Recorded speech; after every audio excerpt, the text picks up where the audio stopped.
It's a don't be talking about the bass is trying. I couldn't help it, man. That cat need to tune That's before 'cause he you got that- record, man. See, the musicians who have that ear, Yeah. that hear things, when the rest of us are just jamming, It's like a sour note. It did something to just me. jam The it. rest of us are going, man, that bass player killing it. Man. Yeah, the rest He's of killing us it all right. are Yeah. loving it, patting our foot and everything. Yeah, man, that cat Then Jermaine wrong. walks in, ruins it for everybody. That cat was wrong. Ruins the blue note of all things. Good morning, DEB Nevels, and happy birthday. Good morning. Happy Good morning. Thank birthday. y'all. Y'all see what they did to me. You Y'all want see you want to talk about it? what I talk about?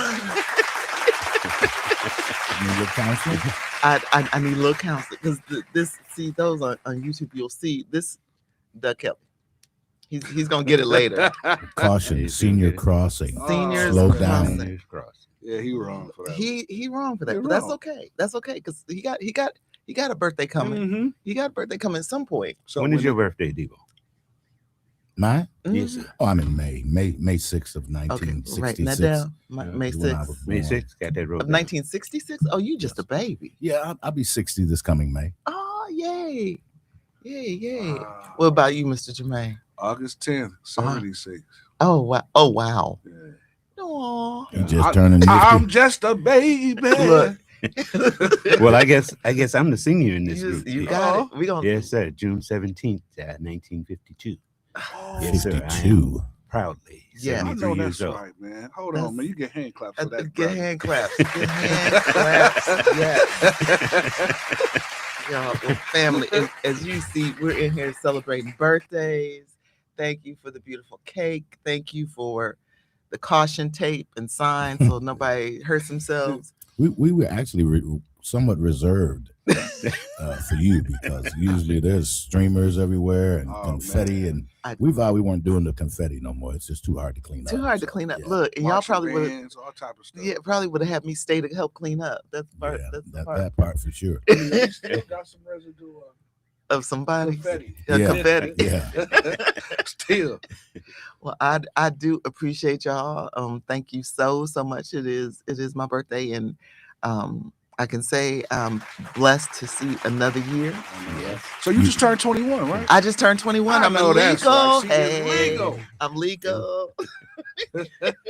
So you got any special plans? It's so okay. Get this: having grandkids. My granddaughter turned 2 weeks ago. Mhm. Guess when her birthday party is? When? Tonight. Tonight. Oh, So you're going to From celebrate 2 with your weeks ago, granddaughter. Her birthday was 2 weeks ago, and you got guys the are really no- procrastinators. well. No, it's when my daughter could get the place that she wanted for her party. Oh, okay. And so she was like, Ma, the only time that I could get was on the 19th. And I was like, see, this is what I'm talking about. This is why I didn't want her to be born in December. because it's gonna overtake you. Yes. So Zora and I, as those who have met Zora, know Zora got an attitude for you. The name fits her. She is an old soul. Oh wow. But that's my baby girl, but I'll gladly share it with her. Can I ask you a question? Yes, sir. Now, I've got a son who's born on the 16th of December, and he has shared with me that he always felt as if he got slighted because we didn't go all out for his birthday because Mhm. Christmas was right 'Cause there. Christmas right there. Yeah. Do you have any reflections of that? Oh yeah. Yeah. But my mom, she used to make it special because she used to make me my favorite red chip cake with strawberry icing. Mm. Oh. And so I always got my cake and we always celebrated on my birthday. That was fine. But I felt that they would have gone more out if they didn't have to compete with Christmas. Mhm. But funny enough, my first husband, his birthday was on Christmas Day. Oh boy. Oh. Yeah. So he That's my lived. brother. Oh, Yeah, he got a birthday. Yeah, Christmas. I used to specifically go all out for his birthday early in the morning Yeah. because he always said he always got gypped. So now that you're on your fourth husband, how's that? You know what? Is that Devo terrible? Let Devo tell It it. is terrible. As my second and last husband. Oh, okay. Okay. My second and last husband. When's his birthday? His is September 8th. Okay. September okay. 8th. So yeah, so he we celebrate. He You goes. sure it's September 8th? You didn't No, get it I had crossed to up or guess not, on did that. you? Don't see now. He's probably watching, So- and I'm gonna get an evil text message any minute Oh, now. boy. No, because my grandson is either on the 8th or the 9th. She, And so she's not sure. I'm never sure. I'm never You sure. said it with such certainty. I knew it was did. too good You to be had true. to hedge. See, Devo, you ain't right. No, you're fine. You're fine. Well, But you yeah. know, with those December babies, my oldest daughter is December 9th. Okay. And Yeah. her big thing is Christmas doesn't equate to her birthday. I need 2 gifts. 2 gifts. So, 2 gifts. Yes. so what I do is I got her back. My birthday is June 17th, which sometimes falls on Father's Day. So she tried to get me a birthday and a Father's Day gift in one, and I says, no, remember, they're 2 separate dates. 2 separate days. There Do you unto go. others. Yes, my dad was June 15th. Oh, okay. And so yeah, he never, if it fell on Father's Day, we had separate cards, Right. separate everything. And this My is your man. Father's Day tie. This is your birthday tie. Mm. Yeah. Yes. We had to separate the two. Yeah, he warranted and totally worth it. I believed in doing that. But yes, birthdays are special. They are very special. They are very special. We are thrilled to celebrate them. I'm happy to celebrate mine this morning with you all family and with my family here at WNOV, with Mr. Rideout, Mr. Mhm. Debo, Mhm. always got my back, even though they talk about, even though Jermaine just ruined the music for me. But I we can't love be you. That's tuned. the most That important you thing. love. Listen We to love that you. bass to be off That tune. bass to be Yeah. off That tune. cat got a tune. That man. was Blue Note though. Hey man, tell that cat. You to don't know nothing tune, about man. that though. You don't know nothing about that, Debo. You That don't cat know was about that. sour, man. He That was note was sour. Yeah. You can't be sour You know, on a as Blue. a musician, it just does something to my ear. I'm sure it I does. was- Go up See, a little bit. That's why musicians, you don't want to be at a concert Yeah, with them I'm telling you, because we gonna point out everything. or You- thing. You know, they have modernized how they tune. You got this little thing you clip on your guitar and you Oh, tune that way. And certainly when that was made, it wasn't didn't. available. they didn't have Yeah, it. so They they were just tuning by tuned ear. off ears. Yeah, like Yes. standard E, so they hit the note, give me E, G, You have A. a piano player or somebody and give you them would that have to note and tune they try to to the tune note. to it. So if the piano was detuned, Everybody's off. everybody was off. Yeah, everybody. Everybody was like, that's just wrong. Yeah. That's just wrong. It's just wrong. So yeah, this morning, we're gonna in continuing celebrations, especially as we reach into the season. One of the things we want to focus on, Mr. Ellis, and I'm joined by, of course, have to always introduce my partner in crime, Mr. Griot, Mr. Ellis. He actually, so I'm trying to move things out the way so it doesn't block things. Thank you. Mr. Willie D. Ellis, one of our health griots with the Cancer Center. Mr. Ellis, introduce yourself and tell us a little bit about your story and why you think that this is an important season for us to start having important conversations. Well, good morning. My name is Willie D. Ellis. I am a retired operating engineer. I'd also, if I may, is like to give a shout out to my students at WRTP Big Step, which is taking the Oh, EV yes. class, which is looking to get into the trades and become operators, laborers, bricklayers, and so forth. So I just wanted to say that I promised them yesterday that I would give them a Are they shout up and out. listening? They're up and Well, listening. they said they are. So when I Okay. get to work, I will Pop see quiz. how Pop many of quiz. them I actually heard this. So anyway, when we talk about my journey, is I'm gonna start from the beginning. Mhm. Is so at the age of 66, I was diagnosed with prostate cancer, and at that particular time, I was shocked because the simple reason I'm one of those people that get my yearly checkups and so forth, and I had no idea that, and I had no symptoms of that I had any type of issues. So I went for my regular checkup, and my doctor says, "Have you had your PSAs checked?" And I says, "No, not that I know of." And she says, "Well, we're going to do that today." So we got that done, and that was like at 10 o'clock in the morning. So about 3 o'clock, That afternoon, my doctor called me and says, "Well, Mr. Ellis, I can tell you now. You can come into the office and we can sit down and talk." So I says, "I'll come into the office and we can sit down and talk."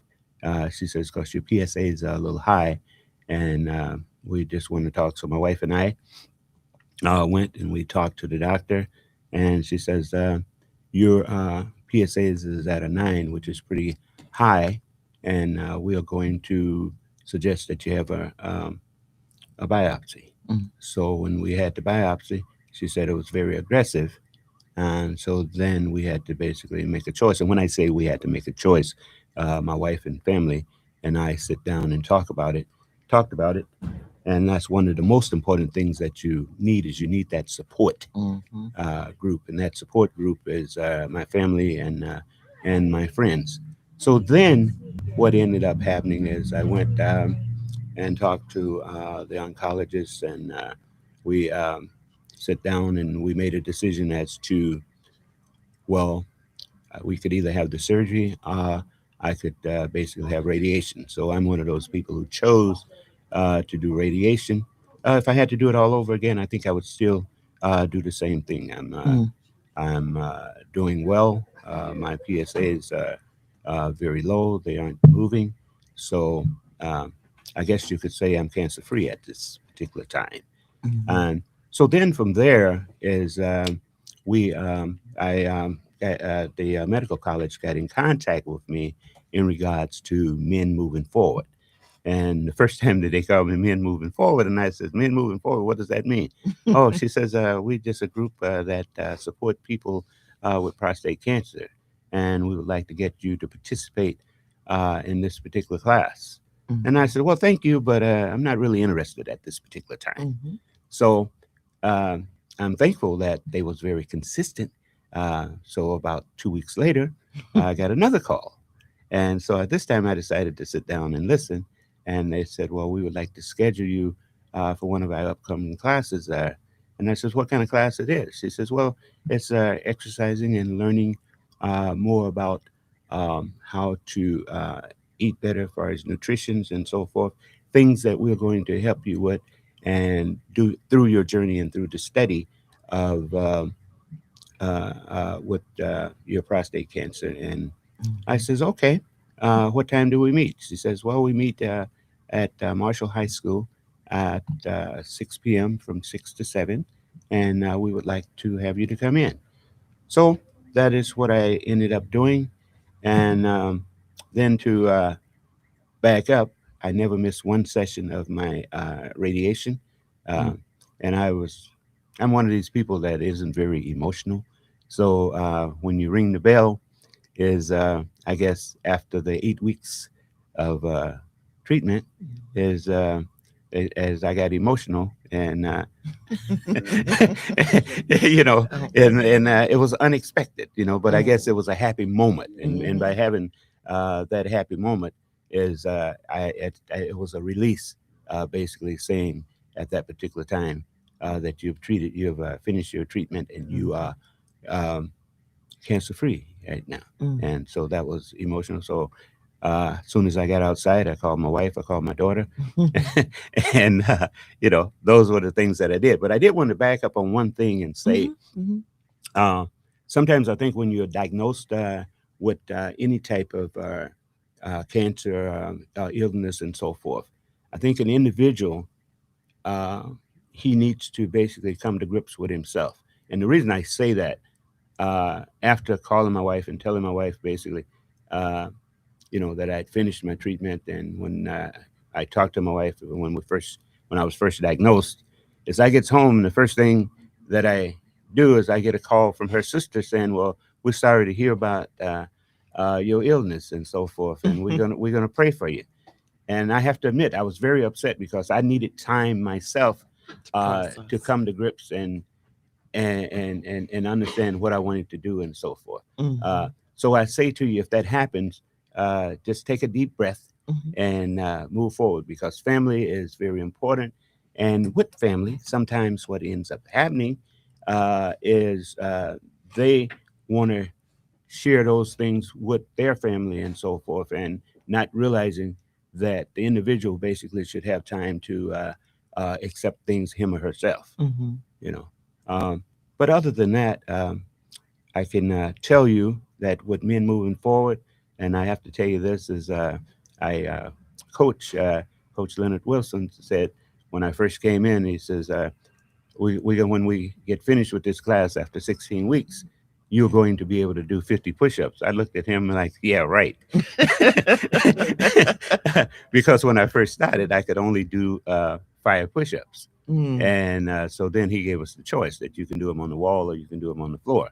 So I continued on the wall for a while, and he went to get some more weights and so forth. So some of my cohorts that was in the class, I had decided that I'd been practicing at home, and I said, well, I think I can do 13. That was what we started out with, was 13 push-ups. And so I'm doing my 13, not knowing it. Leonard was standing by the door watching me, and he says, well, and he calls me coach. He says, Coach, from now on, he says, you are on the floor. Leonard. Yeah. So, but, giving thanks to an instructor like that, he and Ambrose basically have taken us a long ways, And so, with that, I'd like to give also my shout out to all of the other health griots, the men moving forward. And how did I become a health griot? Yeah. Okay. One of the ways, and one of the things that we had this individual, and unfortunately he's no longer with us, brother Eddie Brooks, is he would always come to me and he'd say, Willie D, and I'd say, yes. He says, we got this other group, he says, I'd like for you to be part of. And I said, what do they do? He said, well, they tell their story. I says, well, why should I tell my story to other people? And he says, because I know you can do it and I know you want to help others. And I thought about it. And so he says, well, I'm going to turn you give your name. He says, will you give me permission to give your name to Ambrose and Deborah and a few other people? And then they will decide whether you can be a part of the group. And I says, sure, do that. So Mr. Brooks did that. And unfortunate, he was never able to attend any of the health griot meetings with me after becoming a health griot. So I hold that near and dear to my heart. And, you say, why do I like doing this? I guess that backs up to when I was a kid and basically in life in general is always enjoyed helping others. I can remember as a young man, we were sitting down at the table and there was only enough food for the elderly. And I chose to give mine basically to the elderly, and I ate just some vegetables, and so there was no meat. So now I do not eat meat at all. So, I've come a long ways as far as being a meat eater. Almost And- full circle to that and- moment when you and- didn't know life was preparing you. yes. But those are some of the things that I've been able to encounter in life, and just going out, speaking to the public, speaking to individuals, getting individuals to understand that they need to get their checkups and so forth. Men need to start at 45. And, they can be earlier than that. Is say, for instance, if an individual has a family with cancer, their family, their forefathers, their grandfathers, their grandmothers. Their grandmother might have had breast cancer, which basically is can be a contributing factor to prostate cancer. So I just want to tell you all out there, those listeners and so forth, get your checkups.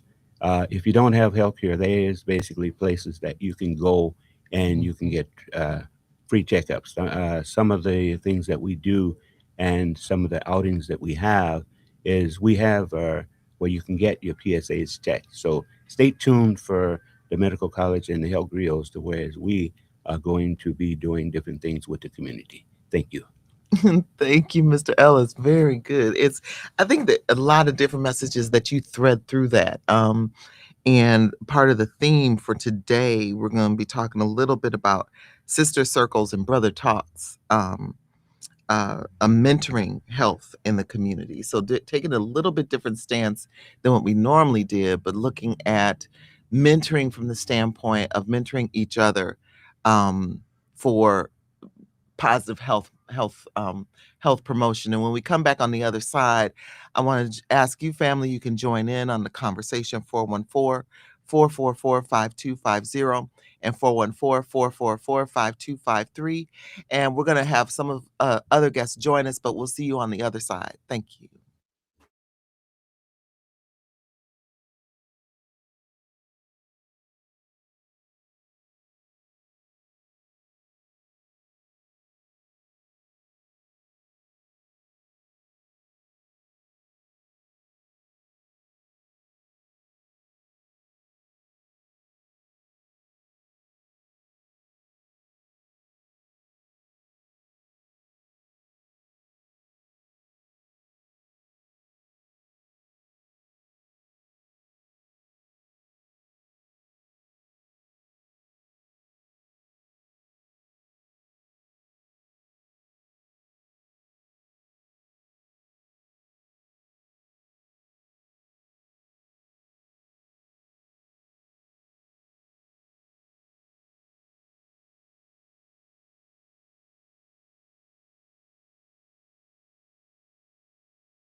Welcome back, family. And y'all pray for Jermaine. That's first of all. He run. If anybody knows anything about Stanley Turrentine's The In Crowd and this Blue Note record label, y'all come and school him. Somebody come tune this bass player. We are not gonna tune the bass player from 19 whatever that was. We're gonna leave him alone. I need you to get your bass and come on in here, and you can play. But y'all just pray for him. He gonna be all right. He gonna be all right. Before we left, we were talking to Mr. Ellis a little bit about his journey in prostate cancer and family. Today we're talking about sister circles and brother talks, mentoring our way to health. And Mr. Ellis definitely showed us that a diagnosis is not a death sentence. That's If right. anything, it's a call to action. Yes. It's a call to action. One of the things before we introduce our next guest, Mr. Ellis, you all do something, the Health Griots, and with the Men Moving Forward Project, and of course with Coach Leonard, who we are going to get in here one way or another. Yeah, okay. One way or another, we don't get Coach Leonard in here. But you all do something every around this time of year to celebrate. And you did something. You did, Jasmine. Hold on to this. Hold on. I'm trying to hear this. Yeah, because Debo said he gonna match it. So Yeah. I'm interested to watch this. And Jermaine said he with it. Jermaine, don't start. Don't you go ahead. Go ahead. Debo, I have faith in Debo. Debo gonna do this. It's over. No, it's not over. There's always an opportunity. There's always a opportunity. chance. What did Just- you do last Just night? basically come to Marshall High School and join us, Debo. We would be so happy to have you. Is Around the track. this year? Well, last year. Let me Oh, back wow. up to last year. Last year, our goal basically was to do 13 sets of 34 push-ups. Okay, we did that. That was last year. This year, we did something new. We started out the new year. We're called Men Moving Forward because we're men moving forward. Yeah. We had to up it. Yeah. So Leonard has his thing is you start out from the beginning with 13 push-ups. You go basically to 21. You go to 34. You go to 55. Then the next move is 89. Oh Lord. Okay, that's Yeah, I don't 89 know. straight push-ups. Leonard But- has weird math. I'm but just saying so that his right now. math- I'm about to say. His I'm math right. this year, audience out there, you all know, I heard of Hammer and Hank Aaron. Basically, remember he had the 715 home runs Yeah. just to break Babe Ruth's record. Yeah. So I'm here to tell you that the Health Griots this year we did 715 push-ups Come on. in the matter of about 46 minutes. Wow. Yeah, Debo's amazing. Yeah. So, but okay, so it wasn't collective. It was each of you did. Yes. So Yeah, Debo? Debo's gonna make it. Yes. Debo, you're quiet. It was Debo. each of us. Yeah, he Debo. gonna make it. And along with that, we did high knees, jump rope, and mountain climbing. Oh. So we didn't just do push-ups. So y'all did the whole full. We did the workout. whole format. Yeah. My You know. Lord. Just It's on- clutching. our Hello, Debo. pearls. I don't hear you over I there. know Debo being quiet. He's quiet. Debo, today. you all right? You all Elvis has left the room. right? Debo, we want to see your Sounds too much march. like work to me. Sound like work. I have to make sure. Yeah. I know. Make sure Debo all right over there. That cat arms would be like spaghetti. after It's that. my one too. Yeah. Oh, Lord. It's- So, Jasmine, I think we need to go just to make sure they're okay. I On think this, we should. I'm pretty sure they're good now. Not that I want to Yeah. partake it all, but Yeah.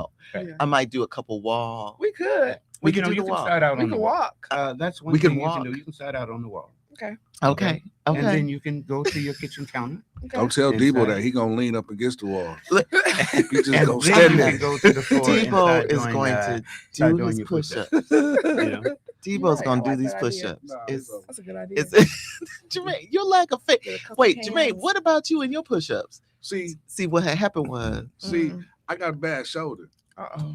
Nah, Debo didn't tell you. I got a terrible shoulder, but I still push through. You know. He just don't push up. Okay, he got me on that. Oh, he did. He That did. was good. He was waiting. Yeah, he he was got, waiting. he got me on that. I guess I set myself up. That was He good. pushed But through, even but with a don't. bad shoulder, you can There's improvise. ways you can do it. Yeah, there's Leonard has ways ways. that you can do So Marshall High School. Yeah. What Yeah. time? What time do you go? From 6 to 7. 6 to 7. And what Marshall day? High School. Tuesday, Thursday, and Saturdays. Saturdays is from 10 to 11. Yeah, I'm out of Right. town all of those days and times. You got a thing with the people with the stuff. You got something. You got Yes, ma'am. The Lonely Island. Bumble.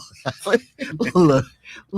And Jack- on the for the holidays, Uh-huh. Leonard has invited us if we wanted to from after January 5th, we could come over to his studio and we could do it. So there Uh-oh. is a way out. All right now. Debo, you got that other thing though going on then, don't you? Yeah, Yeah, there's a that- birthday party for my granddaughter. Don't be trying. Don't bring Zora in this. That sound Don't- like yours. I know. So, Right. that No, sounds no, no. familiar. My granddaughter, not Your- yours. Oh, Your okay. granddaughter.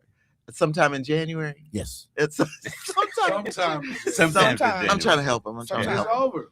Well, 2026, has 12 months. Well, Debo. let me put it this way. I have 22 grandchildren. I'll find one for every month. Hey, you got to double up with 22 over my like 12 months. It's like- That cat got to double up. You got to double up somewhere. Oh, Somewhere my in there. I quit. Well, Please. Jasmine, help us out here. This- Try it. you all family. As this gets deeper, and I didn't wear no boots today. As this gets deeper, but I do want to say first of all, Mr. Ellis, and to the rest of the health griots, and to the leadership of Coach Leonard and Ambrose, you all are doing it for real. For real. Well, thank you. These are individuals. Now, Mhm. the piece that I think that in the midst of us being fascinated by the numbers, that we forget, all of you are prostate cancer survivors. That is correct. That part. So what you were talking about when people call you, family hears and they get shocked. Mhm. Family should hear and start celebrating, because this means that there's going to be a change, that there's going to be some opportunities for better health, better lifestyle. Mhm. So do not let this be the piece where you hang on it and get nervous or get scared. Mhm. It's time to get up and do some push-ups. That is correct. Not only do push-ups, like I say, your nutrition is basically, and Yes. just basically changing some of your eating habits. Mhm. Eat less red meat. Eat more vegetables and so forth. You can Mhm. change your diet.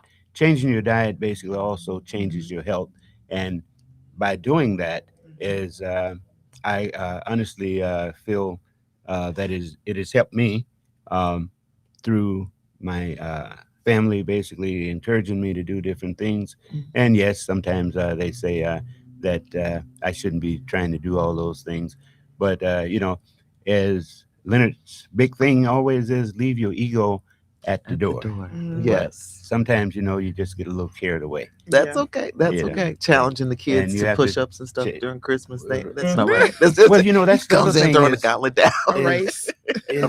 is my daughter's one of my daughter's father-in-law. He just had hip replacement, and so that's the plans for Christmas is to. Mhm. And he loves to exercise. Is to challenge him and Okay. challenge my son-in-law There you go. to a few push-ups and Mm. just a little bit of routine as far as health is concerned, as far as fitness. So, I think- Love that. so son-in-law, you about to get beat out by your father-in-law and your dad.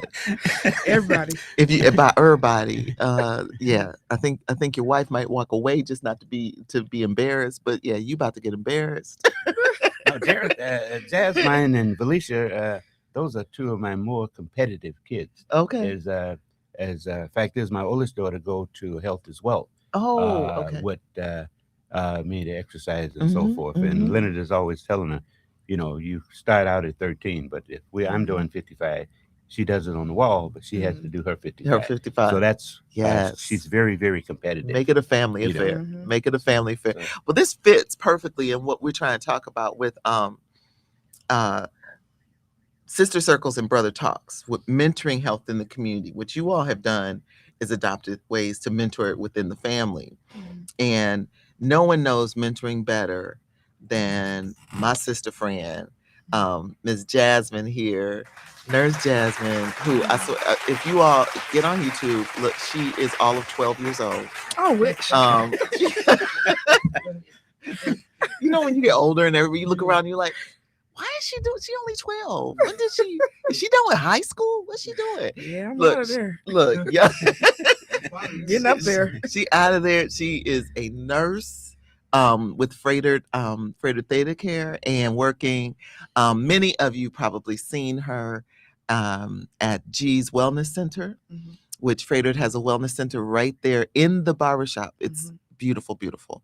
And we've done many screenings in there, but most importantly, Jasmine has been in there mentoring individuals around their health. So Jasmine, tell us a little bit about that piece and the commitment that Freighter has to the community through that. Absolutely. Well, good morning, y'all. It's early. I know that part, I girl. said, I'm gonna get up. I'm 31. I'm getting tired. I said, oh Lord. Look, But good morning. So yeah, my name is Jasmine. My patients call me Nurse Jasmine or Nurse Jazz. So I've been a nurse for the past 6 years, and I've been a community outreach nurse for 4 years. So as part of my role, I'm able to go into various community spaces to provide free blood pressure, blood sugar screenings, health education, mentorship, navigation of free resources. You name it, they think we know everything as nurses. And I'm like, y'all, I really don't know everything, but I'm going to try to find the right resources for you. Give me a second. But yeah, so I've been in the barbershop for the last 4 years. And as you guys know, men are challenging sometimes. And I didn't think. Did you just look at Debo when you said that? I think all of y'all. all of y'all. I never thought that I would be inside of a space like that. At first I was really nervous. I'm not gonna lie. I was like, how can a girl, how can I go inside of a place and make an impact? And it took a while. I'm not gonna lie. They were a little like, all right, who is this? All right, what do you want? You want to take my blood pressure? Why? But it took a while, but it took me to be dedicated and to not leave and to not run out and to stay with it for the impact and the connection to happen. And so I've been in there ever since, and we've been saving lives. When I tell you, like, the impact has been incredible. It's been incredible. It's insane to see it. And it's interesting because this was G's brainchild. I mean, this was his. He had been wanting to do this forever. And when he was like, okay, make it happen, people were like, huh? It's like, do what where with the people in the what? But that's part of the plus of it, that G is so supportive behind all of this work. Absolutely. And I'm just honored to even be in that space to be able to do the things that I'm doing there. It's been like I said, it's been a journey, but it's been a fun and incredible journey. Being in the barbershop is a fun place to be. We crack up every week because we're funny people, and I love to laugh. So when y'all was over here, this is where I thrive. I love to laugh. Thank you. But yeah, it's been awesome. And the number of people who we've serviced and impacted and save them from going into a diabetic crisis or hypertensive crisis. It's incredible. And I'm just thankful for the opportunity to be able to serve my community in this way, especially Black men. They have a special place in my heart. My father passed away early when I was like 12, 13 from a drug overdose. And he had heart issues. And then my grandfather had prostate cancer. And so he passed away from that. So men's health is very important to me. And for me to be able to go back and to pay it forward and help these men get in control of their health, it means the world to me. But the thing is that you also have this. I mean, when I first met you, I can just remember like, okay, so what are you doing? I just wanted to know more. I don't know. But you just have this welcoming spirit. Thank you. And you're just easy to talk to. And you don't, one of the things that we look at through the Cancer Center is being able, and if Dr. Yvonne Greer is listening, or if anybody can nudge her, I'm about to use your words. I was on a project with Dr. Greer and Milwaukee County organizations promoting prevention. And one of the things that we did, it was a grant that she got through working collaboratively with Tufts University. And in the work that we did, we listened to the community, and the community talked about the gap in social connectedness and lack of connectedness with health systems. And then here comes Jasmine. So I'm glad you said that, though, because that's true. Like, but I tell you, it took me a while to build a rapport with the guys there, because they had to know they could trust me, and that I wasn't like the typical medical provider that's like here just to get a number. like I had to let them know I was in it for the long haul and I'm here to be an impact and not just take from you and want numbers. And Mhm. when they saw that, we got over that hump.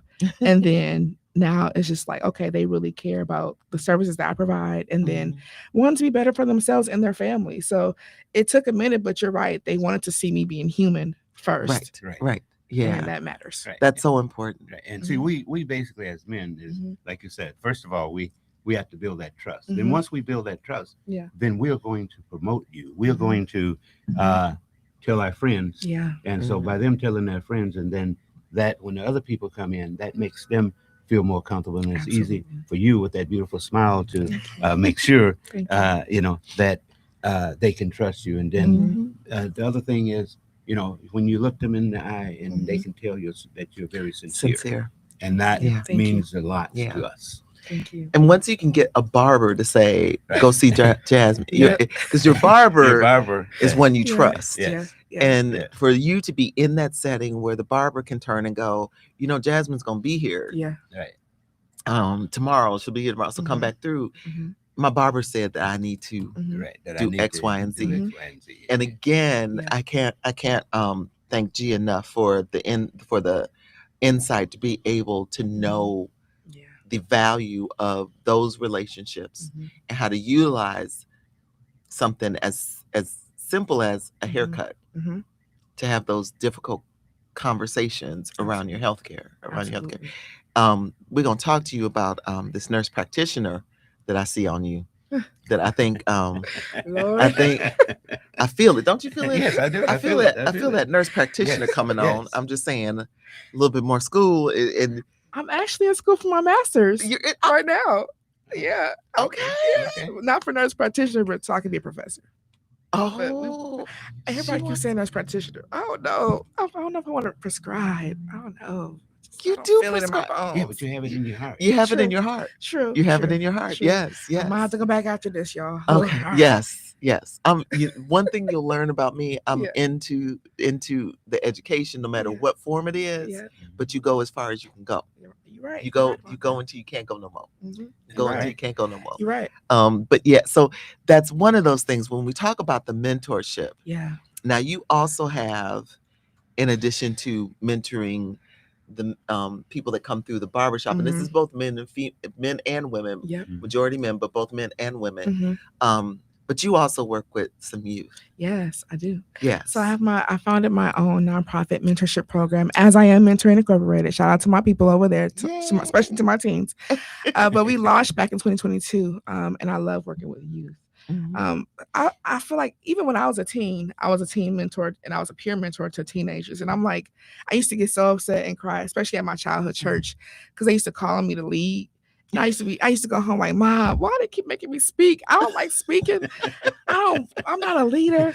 And she would be like, just keep doing it. It's for a purpose. And so it was God preparing me for who I am today. And I didn't realize that until recently. I'm like, oh my goodness. But yeah, I've been mentoring youth forever. And so I had to stop during nursing school because I didn't have time to do it. Yeah. And then after I graduated December 2019, passed my NCLEX, spring 2020 should ring a bell. I got my first nursing job, and then COVID hit. Yeah. And so people don't know this about me. I do have an autoimmune disease.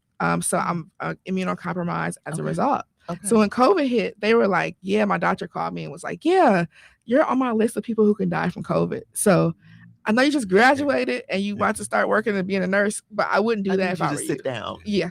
Oh. So I had to choose like sitting down, and so I chose to sit my tail down because I wanted to live. And we're appreciative of that. Yes. We're appreciative. My mama had a cow.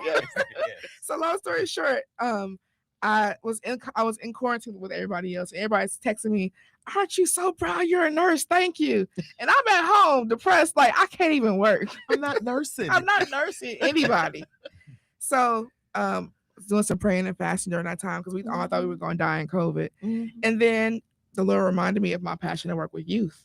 And I was like, oh yeah, I forgot about that. And then before you know it, As I Am was born. And so I've been working with youth ever since. So it's been some years, but officially I had to start this program because I had to do it. And even when you look at that, the importance of starting with our youth, especially our teens. Yes. Yeah. especially our teens. They're out here doing all the things Mhm. and just Right. not, and they don't realize the level of stress that they're under Yep.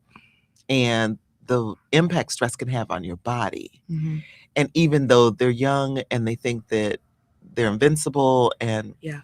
nothing can stop them, part of what they have to come to that realization is Mhm. someone can stop me, and I need Yep. to step back for a minute Mhm. and take care of myself. So understanding the need to even Yeah. take care of themselves Yeah. and starting this health message early Yeah. is part of the role that you can do in that mentoring role. Absolutely. And you're right about that. I spend a lot of my time. So a lot of our teens recently, they're dealing with anxiety, depression, and worthlessness. And I haven't Oh, seen, Father. I was a teen myself, but I don't think my level of anxiety and worthlessness was this bad as it is now. And I'm not sure where it's stemming from, where it's coming from, but they don't feel like they're worthy or that they should be alive. And so we're dealing with a lot of these teens coming in, like they're always anxious. They have social anxiety. And I'm like, you guys know that if you don't get in control of this now, like you said, it's going to affect you later. And so getting the parents to realize that and getting them in spaces where they can be able to talk through their anxiety and talk about why they're feeling like they're feeling is super important. So that's why we have our monthly mentoring sessions with our teens. And we're like, we have to talk about these things. You don't have to hide it. You have a safe space to come because a lot of times they don't feel like adults give them safe spaces to talk. So that's why we're here. That's okay. That's okay. That's So, great. fam, I'm gonna invite you to call in, talk to our very own nurse Jasmine. That phone number 414-444-5250 or 414-444-5253. We're gonna continue this conversation about the importance of mentoring for your health. We'll see you on the other side.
Family.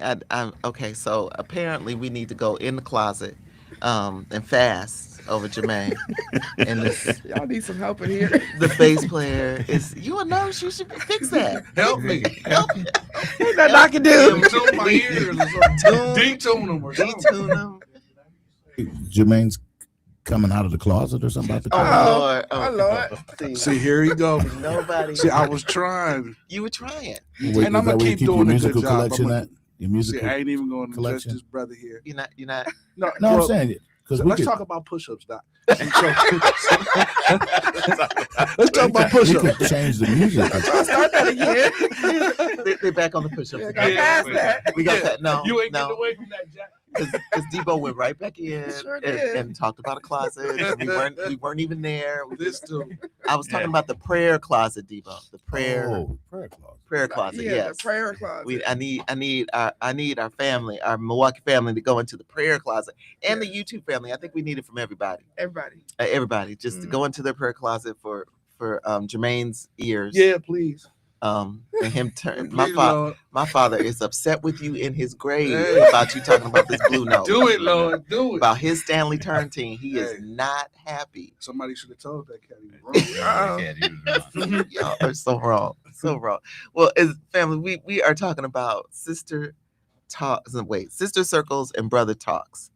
Mentoring when it comes to healthcare. Mhm. And we are so blessed this morning. We have Mr. Willie D. Ellis, who is one of our health griots. Always love to have our health griots here. He is a prostate cancer survivor who did 715 push-ups last night. No, not last night. That was Tuesday night. Tuesday night. night. I'm sorry. See, get it right. sorry. Get it right. He gonna get you. Sorry. Tuesday afternoon, Tuesday evening at Marshall High School. Thanks to Coach Leonard. He did 715 push-ups. And I have you to know, Coach Leonard was right there with us. He did it too. Of course he All right was, because Yes. that's what he do. That's what he That's does. That- Yes, that's how he pushes us. that's how he pushes you. Yeah, that's why we love Goodness. him. That's why we love him so much. And he's here to talk about it today. He's here to talk about it today. Uh-huh. Wait, hold on. Uh-oh. So you mean to tell me that's Coach? no, Uh-uh. no, Oh, I was gonna say, no, oh, Lynette- no, Lynette- no. Are you trying to get Linnell in trouble? no, I was He gonna just say no. walked in. No, because I was saying, because if he was the coach, I would have been there a long time ago. Because this is my dude right here. Uh-oh. Well, you can come as my guest anytime you want to. You can come. Now as this my is the guest. one that's got some issues with math. Uh-oh. No. You do? Oh, Oh. nuh-uh. Is this the one that came up with the calculations? We're gonna do 83 of them. No. That's Coach. That's Coach Oh, Leonard. okay. Leonard. We gonna get Coach That's Leonard in 89. here. Okay. Yeah, we Yeah, I was yeah, about to say, hold on, wait. yeah. No. Don't be. Look. No, but I take you up on that offer. I'm gonna join you. Okay. All right. All right. I'm All gonna try right. to pull Folks, Debo out. All right. Y'all hold it. Y'all heard it here. You heard We it here. going. Jermaine, Accountability. Jermaine is gonna go run through Debo, past Debo's house, grab him, Uh-huh. Mhm. and they're gonna be at Marshall High School. Yeah. 6:00 Tuesday, Thursday. Well, no, I gotta be at church on Tuesday, You ain't. but Thursday I can come. Thursday you can come. Yeah, 6 yeah. and Yeah. 7. Tuesday I go praise the Lord on Tuesday. All right now. Okay, but it's the bass tune. Well, our bass players tune Okay? because I make sure of that. Okay. Lord Father. I'm sorry, you just walked into. I love it. Oh, Hot Joe, mess. hey, Joe, no, I love it. Hot he mess. know. Hot mess. Can't take an untuned player. No, oh goodness, it's Blue Note, Stanley Turntine. Okay, so Jermaine's gonna run through, grab Debo on Thursday. Say no, you ain't. He said no, He you ain't. gonna be with his grandkids. Well, all now, 22 at the same time. Yeah. All well, now, 22. Debo, you got a little bit of a break here. That's Saturday is going to be our last day for this year. We don't start back until the 17th, so you can basically practice up a little bit, and we'll see you on the see. 17th. See, Debo. Okay, sure. Y'all stressing him out. He was about as quick as that as when he asked my husband's birthday, and I had to wait a minute. There was some. You too quick. But yes, so we have so Mr. Ellis here throwing the gauntlet to Jermaine and Debo. Jermaine said he gonna come through. I'm coming for real. Coming All through. right, all right. We'll Um, look forward to it. Yes.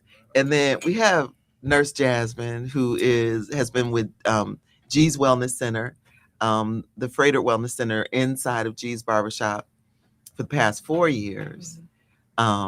Thanks, big shout out to G for having the vision and for allowing us to kind of make sure that happened the way that he really wanted to make sure that it happened. Yeah. And then we got a new guest Yes. who walked in unknowingly to this to the fun part of our day. Mr. Linnell Ramey. Yes, Am I saying ma'am. it right? You said it right. Yes, Yeah, ma'am. I tried. He is executive director of Mentor Greater Milwaukee. Not 30 years of experience. Where? Yeah, I take it though. Yes, You ma'am. take it? I take it. I jokingly tell people I wrote my first mentoring program back in 1994. Oh, wow. Yeah. Oh, Stop it. Don't say it out loud. Jasmine, she said that. Yeah, she said it out Jasmine loud. just. Man, that's when I graduated from high Come school. on, y'all. Y'all chill out now. Jesus. I was finished love with my you. master's degree. She said, y'all chill out. Y'all just- I know. Yes, we have to- ma'am. Do we have to still talk to Jasmine? I just know, want to take a right? vote. Jesus. I wanna That's take how a dope vote. she is, though, right? Born in '94. Look at all she Born in did. '94, See, working on her master's so she can be a professor, Wow. and then gonna turn around and do get her nurse practitioner degree. Yes, we Somebody- did. We speaking it. Somebody speaking truth. Somebody We gonna pray. can't deny it. Can't deny it. Not to be prayer. But Lynette, tell us a little bit about Mentor Greater Milwaukee and the work that you've been doing. Absolutely. So, Mentor Greater Milwaukee, we're 6 years old, so still young, but we have three main priorities. Our number one priority is to advocate for mentoring. We want everybody to understand the importance that mentorship provides in people's lives, and that we can be that cheerleader for that, right? The second thing we do is we do professional development training. So anyone who wants to be a mentor, start a mentoring program, needs support in that work, we work hand in hand with that organization. Like Jasmine, she started her mentoring program during COVID, and so she leaned in on us, and we leaned back, right? Wow. So we provide a lot of, and it can be one-on-one technical assistance, but we also do a lot of group work and things like that. And then the third thing we do is actually provide mentoring recruitment. So we have about 96 programs throughout Milwaukee and surrounding areas that we support through mentorship recruitment. So we'll host mentor fairs. We have an online system through our website, MilwaukeeMentor.com, where somebody can click and become a mentor and pick a program they want to be affiliated with. So those are our three Wow. main prongs. But the overall objectives, I jokingly say this, but I want Milwaukee to be a city of mentoring, where we're focused on giving back and reaching back and supporting, in particular, our young people. We work with programs everywhere from 8 years old through 24 years old. Wow. So the importance that someone has someone that they can walk through this thing called life with is critical, because there's no book that says this is how you're supposed to do it. So when you have your bumps in the road, it's best to have a mentor alongside of you to guide you in those steps. So that's who we are over at Mentor. Awesome. Yeah. Awesome. And and this is the slow side of me. Ignore this senior crossing because I'm in This is denial. insane. That is I know. insane. Yeah. I just in denial. I just realized we sit on the board together for G's MKE Foundation. Yes, ma'am. Sure do. And so yeah, we all are serving. But I remember he talked about you a lot. But it's interesting because we were just talking offline a little bit about some of the stressors, especially that our teens are going through now, and how different it was for me, because I didn't have social media. Exactly. If I went to high school and it was not positive experience, That's right. I go home. You can unplug from it. Yeah, I could totally unplug. And nowadays, that's not the option. And not only that is that, and here's where we adults are need to smack ourselves in the hand, because we always say stuff like, well, just unplug. They can't. It's a part of their society, right? It's a part of what they do, is how they operate now. So we have to learn to take a step back and be empathetic to the fact that this is a different world, different culture. Like I think about growing up, when the Jordan first came out, my dad used to joke and be like, I'm not paying $100 for no shoes. He couldn't believe that I was going to pay $100. But it was, I chuckled because then when I had sons, I would buy 4 pair of Jordans. So when I say culture changes and things change, we have to adapt and understand. So when we want to have conversations, or when I tell people to be a mentor to a young person, you can't speak from your time only. You know what I'm saying? You got to be able to speak and relate to who they are. And listen is what we tell people. Mentors need to listen 80% of the time and talk 20. Wow. Like we got to let young people speak their truths and not try to speak their truth into them. right? Because that's the only way they find themselves, when they're able to speak their truth, so they know who they are. But a lot of times we as adults play, man, back in the day, we all would have, like, nah, like, chill out, relax. These young, it don't work like that. And that's why I say the young people on social media, it's crazy work. Like, you know, like I was watching something the other day that was talking about, what's the game out there right now? The one that the little kids play all the time. Roblox. And how now it's turned into this, like, you got to be careful because they're child predators on it, right? Right. Yeah. And so, and now you're like, but 3 years ago, Roblox like, got your kid quiet sitting in the corner, like, and you be like, boy, turn on Roblox, don't be quiet now. I get some stuff done. But I said it to say to adjust, because my 4-year-old grandson, we give him the tablet, he know exactly what to do with the Roblox, right? So adjusting, but also understanding how to have other conversations with young people are critical. And even if you don't understand it, it doesn't mean it's not important to them. Right. So if you take my grandson tablet while he playing Roblox, you got to fight that little dude. So, you know, so I have to adjust. And will, right? Like, yeah. And that's why I spend time doing content for my program, because that's what they love to watch is social media. Okay. So I put out inspirational content on purpose. They'll look at my stories for inspirational reels. So I'll post purposely. That's my discipleship mechanism. I'll put positive stuff because I know they're going to read it. Sometimes they'll read that more than they want to hear me say something to them or text them. They just want to see something like that. So you have to, like you said, go with the times and do what's tailored to them. Yeah. We have a caller on the line. Caller, good morning and welcome to the conversation. Good morning. Good morning. Thank you for taking my call. Thank you. This is about like mental health and overall health, right? Yes. Or something related. Okay. Now here's the situation. I can't believe it. In the 1990s, I was like a young dude. I was coming out of high school. I was trying to get a record deal still. I had selling to the Nation of Islam or whatnot, about 92. I was still a little dude, and I hadn't even gone to college. But I have a relative, because something happened, and they said something that happened when I was a juvenile. I had a fight with another relative, and this one brought up that fight that I had with this other relative over like 30-something years ago. This incident is older than my only child. And this person was in prison while I was a teenager, while I was in my 20s. When I made it to my 30s, I think that's when I finally like met them. So they said to me, because I had a fight with an adult, I was a juvenile at the time, and this person was abusing my mother and doing a lot of other things. And I was there trying to help my mother because my mother was in failing health at that time. So while I was running the street, my mother's failing health is what initially brought me out of the streets. Because I remember my mother taking care of me and us when I had a snotty nose, and then I couldn't take care of myself. So I was like, I'm going to take care of my mother. I don't care what people think about it. So I said, to hell with the streets. But what I'm talking about is this. How is it that a person who had not been a part of your life for a substantial part of time go to prison for something that you had nothing to do with, and then come back and have some anger issue towards you for defending your parent? Does that make any sense to you? Because I'm like really tripping off of this. I don't understand it. Well, and thank you for taking my call. Thank you for calling. Yes, it's and this is part of the things I think that we often in mentorship, you have to kind of train our minds, especially train our young folks on how to respond to adult frustrations. And oftentimes, I can be upset because something didn't go in the path that I wanted it to go. And therefore, everyone that I come in contact with, I'm going to be negative about.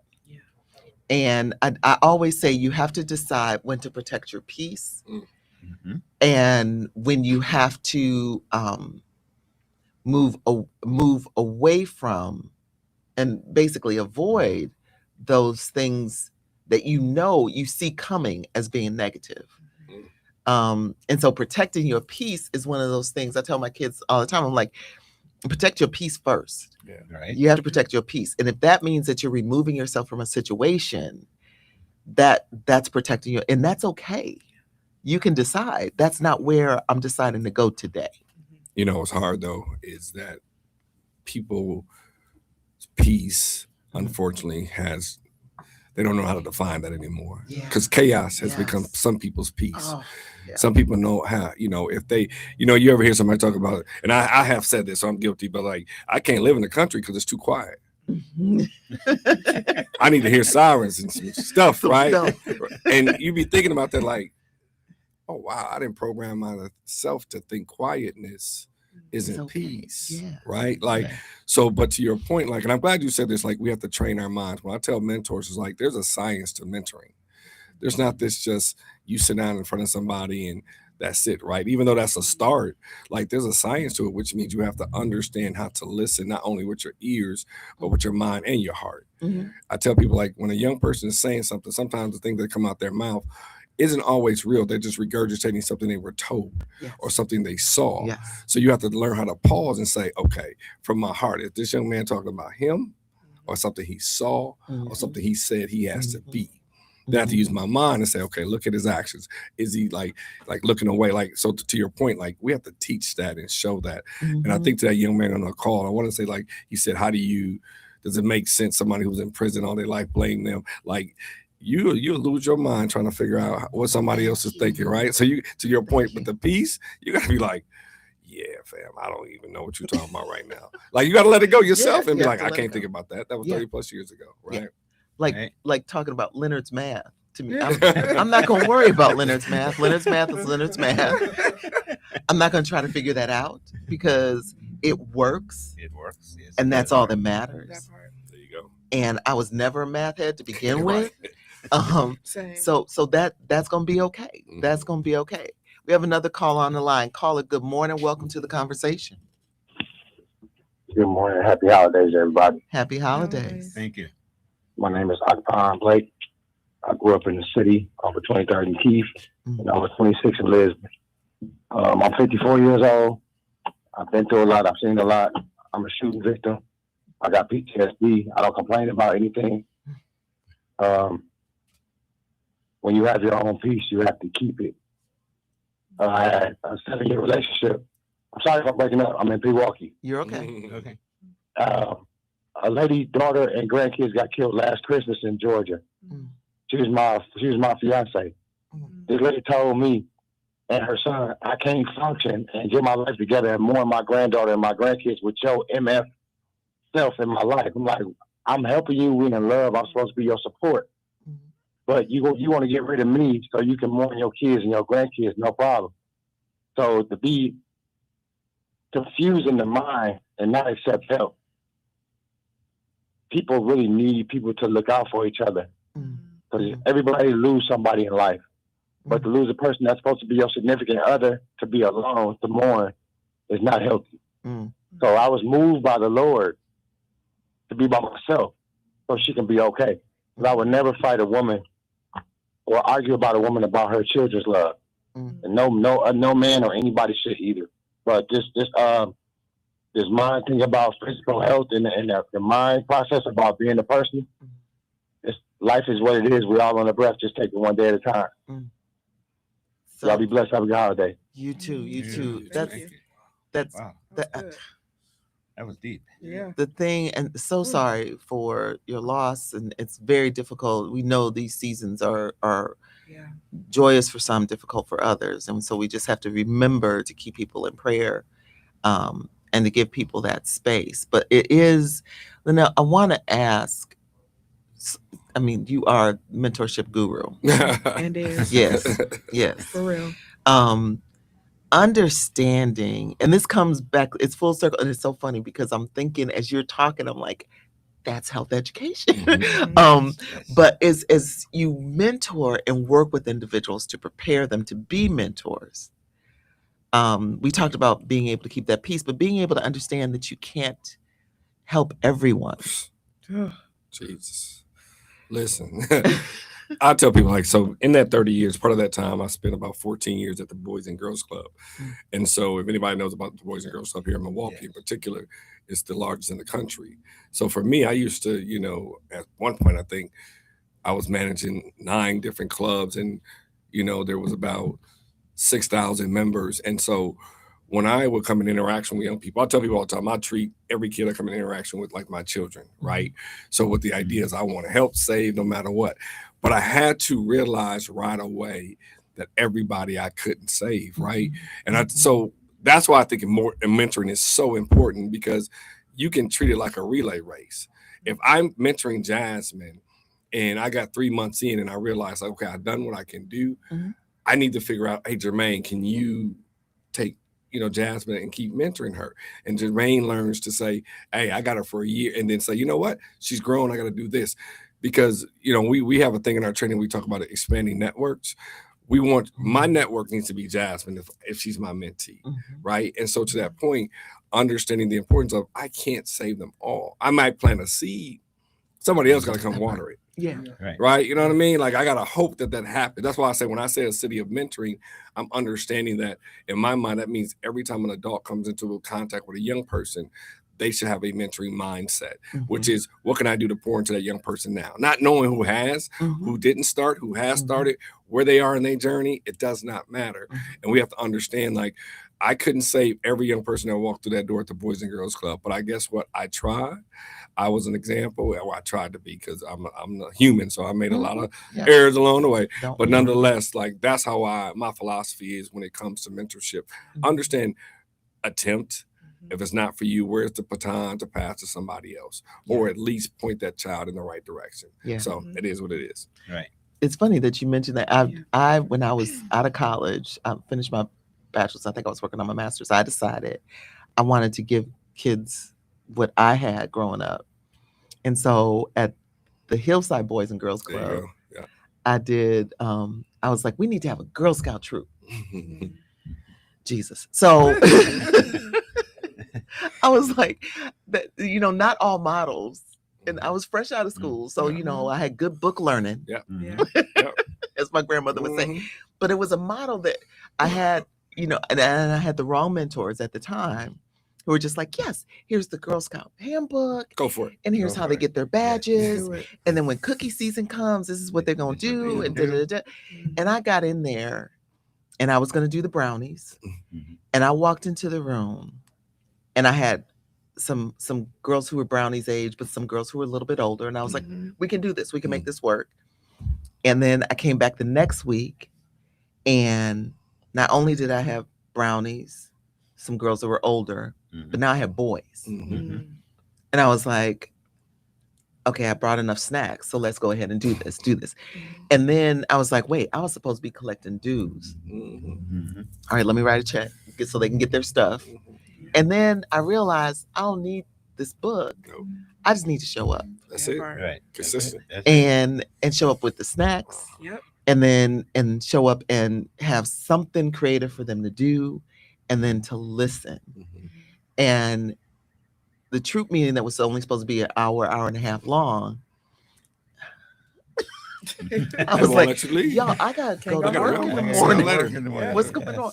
And then, but it was interesting because I learned so much. Those kids do not know how much they mentored me. That part. What are we trying? Like, when you are mentoring, you would be getting as much from that young person as you put into them. There's this assumption that adults think they have to go in as a know-it-all. No. They gotta go right. Thank you, Doc. Like we gotta. They really think like, oh, if I ain't got it together, like, man, ain't nobody really got it together. Right. Just go be true and authentic, and I promise you'll learn from that young person in front of you every single time. Because these young people, they have a lot of wisdom, more than people think that they do. Like, when I tell you, like he just said, like, I learned so much from my kids. I call them my kids. I don't have any kids yet, but they're like my children.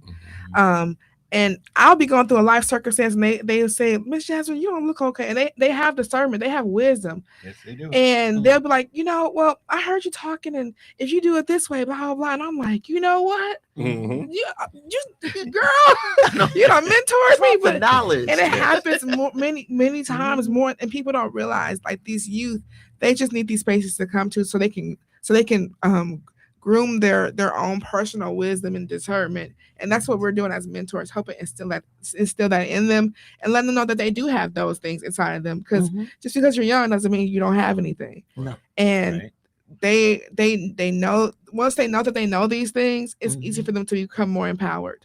So yeah, they mentor me a lot. I'll be like, wow, let me not tell y'all my business no more. And I ain't gotta say nothing. They'll just see it on me. Like, what's going on? Yeah, Look at them like, really? Yeah, Like, they'll see it And on me. the thing is, so the work that you both are doing with the mentoring and the how important this is, I will tell you from a health education standpoint, I've learned, I come in sometimes with 3 statements. This is who I am. This is what I can provide. Yeah. And now I want to hear from you. And I don't have to have the answers, Right. but meeting people where they are. And also Yeah. I can say, mammograms are really important. Right. Prostate, getting your PSAs, that's really important. However, if you are stressed because of what you just read on TikTok or something you heard at home, you're not going to hear how important it is for you to eat healthy. Right. Yeah. Because you got other stuff going on. Yeah. So understanding, meeting people where they are and being able to say, okay, when I'm here to listen and to support you today, when you're ready to talk about this health stuff, I'm still going to be I'm here. still gonna be here. Right. I'm still going to be here and I can help you get through that. But let's get through this first together. And I think that's sometimes what we miss is opportunities to allow people to discuss what they're dealing with versus trying to give them something we want to give them. They may not have space for that. Yeah. We need to hear what they're dealing with to make the space, right? And I think, in particular with men, and I didn't mean to throw a curveball here, but I was just thinking I was somewhere where sometimes we men, like, we're visual. Like, I can look at Jermaine and be like, oh, he's straight. But Jermaine may be going through a ton of things. So not having an opportunity to have just a real conversation outside of the Bucks or outside of the Jays that just came out, the Gammas, like, how do we talk about, Look, bro, how that you just doing? came out the what? Oh, the Gammas, the Jordan 11 Gammas. Jordans. The new Jordans that everybody going They was crazy about. lined up Around the corner, like 2-hour lines. I'm Yeah, so yeah. glad I'm not in Listen. this. See, I'm a shoe guy. I'm a Me Jordan too. guy, but I don't stand in lines no more. I don't do all that. But Can't you get them online? you can. But see, that's the other thing. There's a trick to that too. Like, it's a whole lot of It's all about Don't being get, the don't, first. that's a whole nother Okay. conversation. Like, Okay, I'm sorry. another mental We'll do health that later. We'll do conversation. that later. Yeah, We'll touch that next time. We'll come to the shop. I'll tell you. You can Listen. tell me. School me on that piece. Man, but like, I just think that trying to figure out ways that there's true dialogue versus the the toxic masculinity conversations. Because like, again, we look at each other as men and be like, oh, he got it together. Yeah. Oh, he's straight. Yeah. Nah. And then he started talking about certain things. And then we miss things Yeah. in conversation that it's sometimes I think we as brothers throw hints to see if you hear it. Yeah. And if you don't, I can stay a man about it and be like, okay, Yeah. he didn't really pick that up. So I'm gonna keep it moving, keep talking about the Bucks and some shoes. Yeah. When he really was like, bro, I'm dying inside. Yeah. Well, I hate getting up. I can't wait till I die. Like, and, I hear stuff like that, and I had to, Yeah. you got to pause and be like, bro, pause. Hold on, Are you okay? you okay? Mm-hmm. Like, let's talk. Because what I see is a strong black man who seems to be holding up, and that's a mistake on my part. I can't use my eyes. Again, remember I talked about using the heart and the brain. Like, I got to be able to decipher what sometimes men are dealing with in conversation, because there are hints wrong. Mm-hmm. Hey, you know what? He just said something that was so profound. He said, what I see is a strong black man. But what Right. he hear is a black man that's crying out for help. Yeah.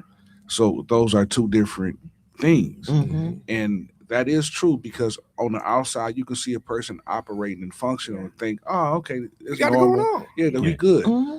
But in reality, he crying out. And it's hard for some black men, because depending on your circle, if you try to put it out there, you either call soft, Yep. square, or you even got some women that you're connected to that I don't want to hear that soft stuff. Mm-hmm. So it's like, Man up. and then right, Mhm. man up, or suck it up, cupcakes. We all go through something. Right. Yeah.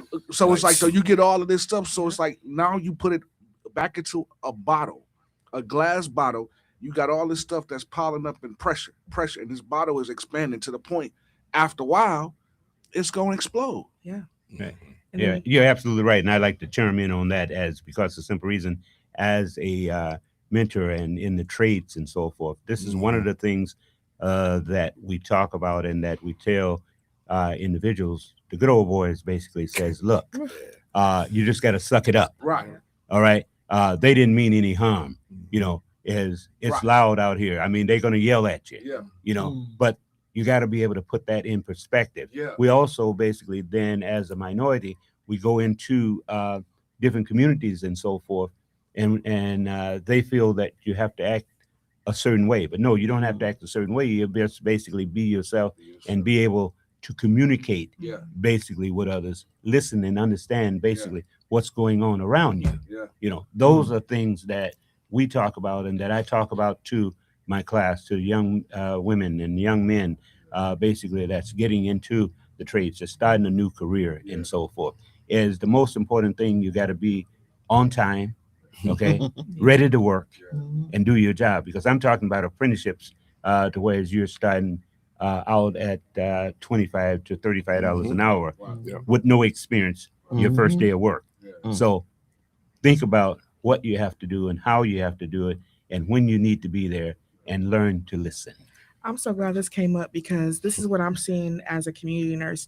So community nursing has changed drastically because of what we're talking about right now. Yeah.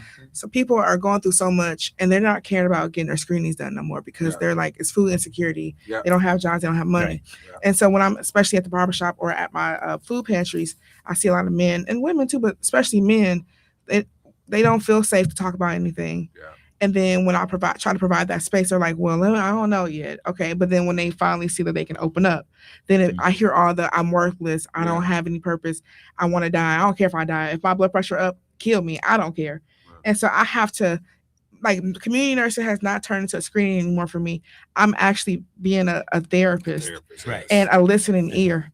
And I provide that space. Like, for me, it's not about numbers. It's about, okay, well, how you doing today? Because I can see when I go into the barbershop, you're not right today. Yeah. You're not how you usually are. Yeah. What's wrong with you? Yeah. And I just ask them, what's wrong with you? Yeah. And then they'll start spilling out. And I'm like, okay, let's pray about it. Okay. Or, okay, let's get you some therapy.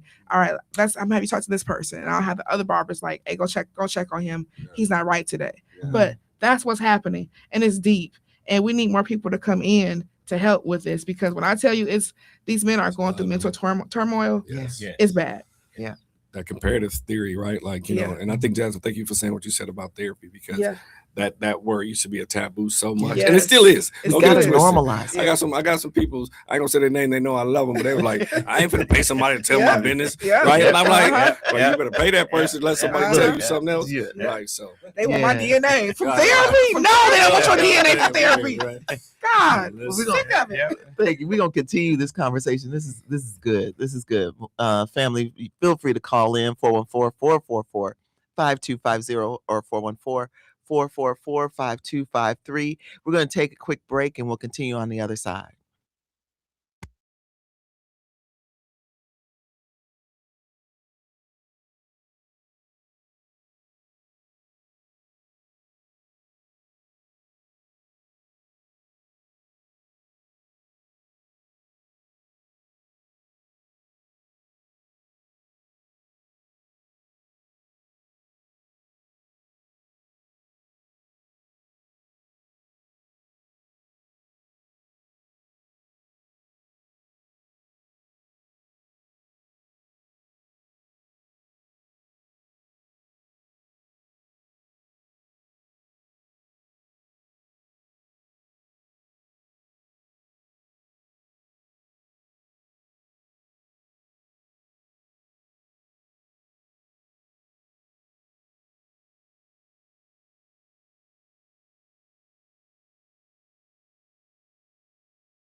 Family again. Bass The player was prayers good. for Jermaine. Now I got to change the theme music. Yeah, Right. please. Because Jermaine can't handle the bass player being on. Listen, Doc. I know you know music, baby. So. Right, so that's what I'm saying. That's Doc. Stanley on Turntine. that second time around, Doc, that bass player is so out of tune. It just Drive you crazy, Yeah, Jermaine, don't man, it? it do. Look, Oh my Listen, God! you want to bring a bass player in like Hey, this, yeah, boy? right. Like This is how you do it, man. You hit the right note. Yeah, I know Jermaine. You don't play when it comes to that. That ain't it, Doc. That ain't it, Man, Doc. that ain't it. That ain't it. Y'all Doc. help me. That's what's Are up. you a musician? Yeah. Oh, see, I don't know. Oh, Okay. 30 plus. Like, Lord. listen Yeah. now. That music, that's in his blood. Yeah, on. he 30 can't help plus. himself. Yes. He can't help So- himself. Yeah. Turn this off. I know. Yeah. I'm like, Give him the dude, keyboard right here and watch what happens. Man. Let me go find something else. Yeah, Look, yes. messing up my daddy's music. Doc, I was pleased because I was gonna jump on grew the up on record. Stanley Turntine. Look, And ain't nobody told that Yeah, cat he was I wrong agree. at all. no, it was Blue Note. Yeah, well, Blue Note was wrong though. Family. Ooh, I need. Okay, Who is Stanley? I am so done with Y'all, you. y'all remember That listen. cat was wrong. I know you could have just sat quietly. Listen, you just gotta stay out of it. I know. See. You Let know it what I'm saying? Round. I'm just like, I ain't got no Chris Brown back I like to no Earth, Wind, and freeze. Fire. No freeze. We can do. I'll even do Earth, Wind, and Fire. Yeah, see, there you go. Okay, welcome back. Welcome back. Welcome back. Welcome back. You say some Earth. You say Welcome you know, back. yeah. You say the elements, then you all right with that. No, as long as you bring that. You say the elements. Bring You some all Al right. Green. Yeah, Some I Al see. Green. You got Al There Green. we go. Little Al. Okay. Stanley. Okay, you gonna get haunted tonight, Right. and it's gonna be my. She gonna go daddy. search it. She's gonna be an Yeah, Apple Music mic. Siri, play Stanley. With all them wrong notes. You know, Anyway, are you at the barbershop today? Are you at the okay? Right after this. Yeah, Look, that's fine. G's and the barbers. I need y'all to help a sister out because she don't know who Stanley is. I I'm don't. so upset. Stanley Turntine. So is beyond Jasmine's shortcomings right there Right with there. with music and Wow. Jermaine's issues he's had all morning. I did, Don't forget the push-ups. don't forget the push-ups. Push-ups. Yes, the Debo's gonna be doing, and Got some problems in we've here. we've been saved by Linnell. Linnell coming in. Because Linnell was late. That's all.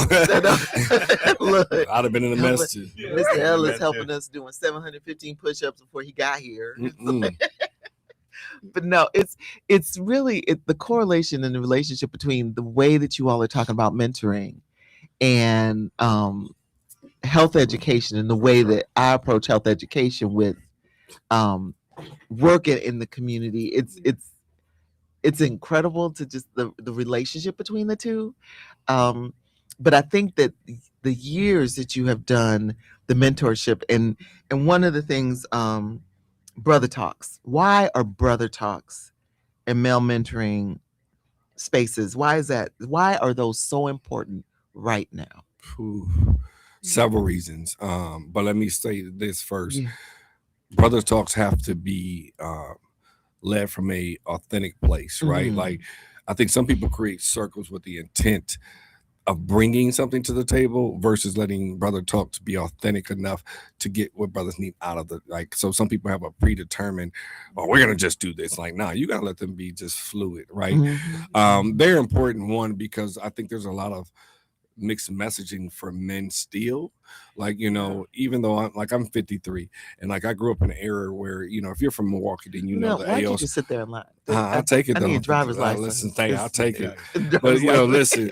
But you know, I grew up in an era with A.O. Smith, the GEs, the Mm. Chalmers. Like as a man, like you worked, you held it down, and you didn't really talk about nothing else, Mhm. right? We've gotten into a space where, like, you know, a lot of mental health is important, or, you know, you're dealing with other stuff because that stuff doesn't exist no more. So men have to recreate themselves, and you couldn't identify yourself now. It's just, well, I'm just a 80-hour work man. I got this. Like, no, things have changed. So there's things that have to be discussed, Mhm. and it has to be discussed from a really true, authentic place. Like, I can't get caught up again with Doc may have gone through. I got to be able to speak through my experience, Mhm. and that's what those circles provide. Mhm. And if you don't, like Quabana, if you know what he does at the barbershop Mondays, him and G is phenomenal. And I don't get a chance to go because Monday's our date night, so I don't really be playing around. Yeah, don't play. Don't play. Third Mondays. Right, and like so, but what they do is they create an authentic space that I can speak for me, not necessarily what Jermaine went through, but Doc went through as a man. It's no. I'm gonna speak from Linnell's experience, and it's accepted. I think too many times circles also are just influenced by the same kind of person. You know what I mean? Like you know, and I'm gonna use this analogy, and you know, it's not a knock, but like it's like saying a Bible study, right? Like everybody come to Bible study. Well, guess what? Everybody at Bible study bringing their Bible to the deacons. They this, they doing that. There's not an individuality almost sometimes that people feel in that. Right. You know, with the men talk, it's like no, come as you are, really. Yeah. And then that's why that's important. And then the next phase of that is the growth in that. And I do feel like, how does a man know then he can reach out to somebody else after that talk when I'm dealing with the stuff I'm dealing with? Like I was saying earlier, like I'm carrying this stuff on this weight. Who do I talk to outside of that Monday night barbershop talk? Where do I find the right supports? And that's why, you know, your circle is important. Like who do you have in your circle who you can't open up to? I tell people all the time, your circle can be your circle of influence, or it can be a cage of despair, right? Like, and if you have the wrong circle, you'll continuously think that toxic masculinity that you are portraying, speaking, living, people will just give you a badge of honor because you continue to do that stuff when actuality is killing you. So you got to know how to change your circle as well and have the right circle. That's good. Yeah, and it's safe to walk away. Listen, that's the hardest part though. Because if I walk away from this circle, who else I got? You got to think about that. That's the perspective I think brothers have. Like I'm fortunate and blessed. I have a core group of people in particular. Some of them I've been around since 1984. So since middle school, I've had the same core, and they know who I am genuinely. We don't all do the same thing. We're all different. I get to say who I am and be who I am. And that's a blessing. Not everybody has that. Some people have a circle where they do the same stuff that's toxic. And if I leave that, what else will I do? Because this has defined me now in my time. Right. And that's even when you think about the young men today. That's why when we get all like bent out of shape when we see like 10 young brothers all in their teens wearing shiesty masks, black hoodies, black pants, and black shoes. And then, you know, we're like, because they've learned that that's all they got. Can I say something? Please. You're right about that when you said about changing your circle. Because I did that once I got hired here. So I had to change certain people. Absolutely. You know what I'm saying? And they didn't understand it. So they were like, oh, man, you came big time radio. I said, no, it ain't that. I just got to move different. Yeah. And then by me move different, they think I became a star. I'm not no star. I'm the same person. Right. I just can't do the same thing. Yeah. No. That's true because, I mean, JoJo is a living witness. Like That's if y'all don't know JoJo, I go by as well. AKA, we'll bring that later. That's another topic. That's my dude. Like who's he seeing in the corner? I don't see who's the honorable Mojo JoJo right there, man. That's my dude. Mojo JoJo. No, but like he knows because he saw me, when I was in that phase of should I say darkness, and some of the people that was around me and some of the stuff that we were doing. Even though we was raised in church, we didn't act like it. Like, right. I mean, we was terrible. I mean, terrorizing.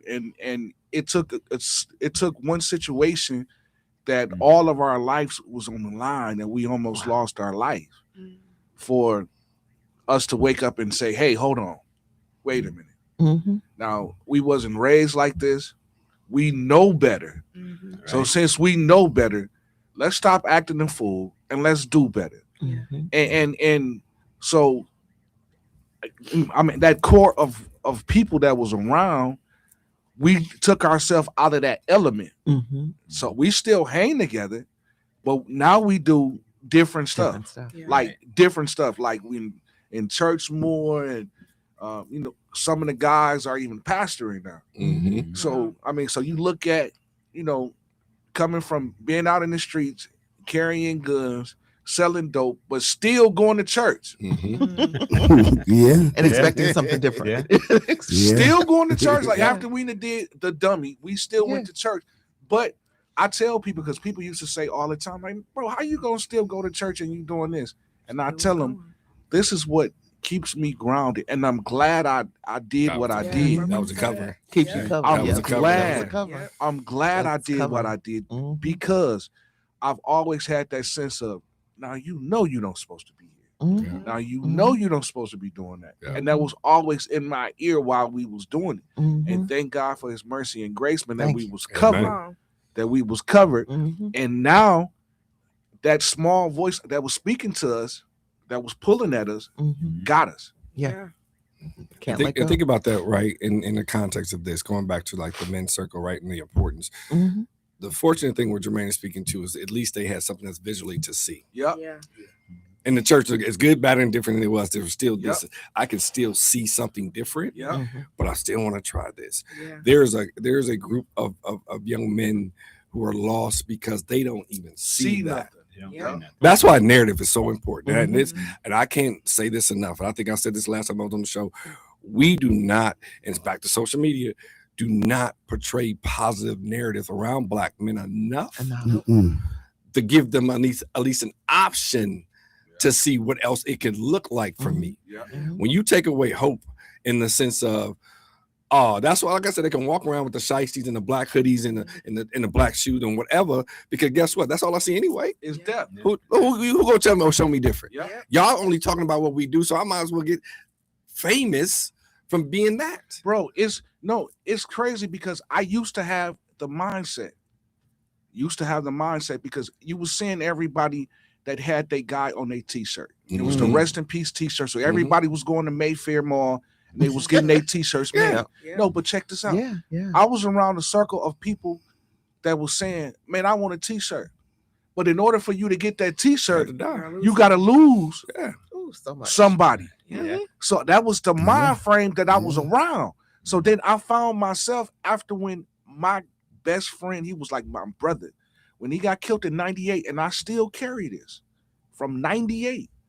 When he got killed in 98, I'll never forget, I went to the mall, and as they was putting his face on the t-shirt, I was just crying, I'm crying. And then I thought about it. I would rather have him next to me than on me. Right. Facts. So I still carry that Mhm. now, and this is 2025. Mhm. This happened in October of 98. Wow. It would live with you. It's the thing to understand. I mean, and Jasmine, it's similar pieces to understand, especially when it comes to Black men. I can be the strong Black woman. I can portray that all 24/7. Look, 25, 26/7. I can portray that all day long. In your sleep. In my sleep. Thank you. However, I am one strong believer that I would rather have my husband here, that I need him. And so my messaging always to Black men around the need to get screened and take care of your health is that we need you. Don't get it twisted. I can joke with you, all day long, but understand behind that joking is like, so anyway, so did you go get the PSA for real? Right. Did you, and my husband, like, I nag. Can I say this though? And you said something that I don't think Please. men hear enough of or see enough of. You said, we need you here. Yeah. That is not a non-existent. Thank you. Because, we also hear like the second side of the same woman may say, but I don't need no man. Yeah. I'm an alpha female. Yeah. Like, so in the same breath, like, so it's this confusion that happens then, right? Like, you don't need me. Oh, okay. I don't need myself then. Like, so that's that's the extreme of it. But those are certain things that, again, narrative, right, is so important. And like, to Jermaine's point, like, I heard a line that says this, I'd rather teach young men how to be great than be famous. Yeah. Right. Yep. Like, how do I, and you were talking about like trades, right? Like, and I, when I did some training for the state around that, but I'd rather you be great at being a plumber and an electrician than trying to be famous on the streets. Because being famous has a very, short lifespan. Yeah. Greatness will last forever. Yeah. Right. Like, and so how do we, that's the messaging, that's the narrative, that's the tone. But we also have to, in particular, Black men, speak to narrative around we're not monolithic. We're not all the same. We don't have to No. walk the same, be the No. same, take No. the same path. But there's multiple pathways that we can take. So messaging is, guess what, bro? How you want to be great? Let's figure it out together. Let's figure it out. Let's figure out your greatness within. Yeah. What that look like. And if it's multiple ways, that's Let's, okay let's go too. get it. That's okay. Right. Yeah. That's That okay is- too. That's okay, too. multiple ways. I mean, whether, like you said, whether you're a tradesman or what, I mean, basically you have a skill set. There You you have a go. you have a Yes. skill basically that you can help others, and you can be very proud of that fact Thank you. as to what you can do. And in Mhm. mentoring, you can also mentor the next person to Absolutely. do some of the Mhm. things that you do. And what I Yeah. find a lots of times is we as black men, when we talk about black men and you talk about other cultures, just say for instance, if I was working down the street, block down the street, and telling somebody, oh yeah, I work down the street, but we don't tell each other, oh, okay, I work for Findorf. I work, Right.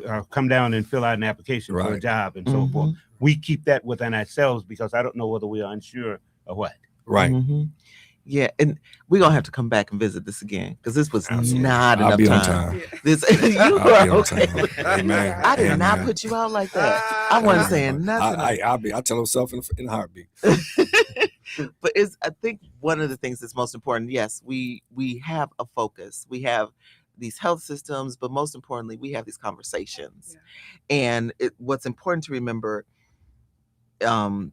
Bottom line, your health matters. You matter. Absolutely. We need each other. Yes. And so having these conversations, mentoring another to be healthy, to get healthy, health moves through our relationships. So go ahead and start that conversation.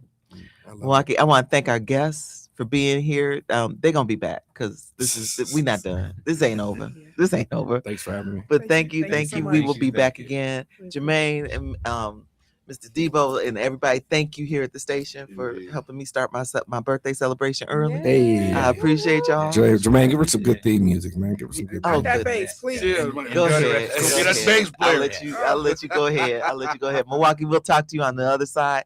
Thank you so much for joining the conversation.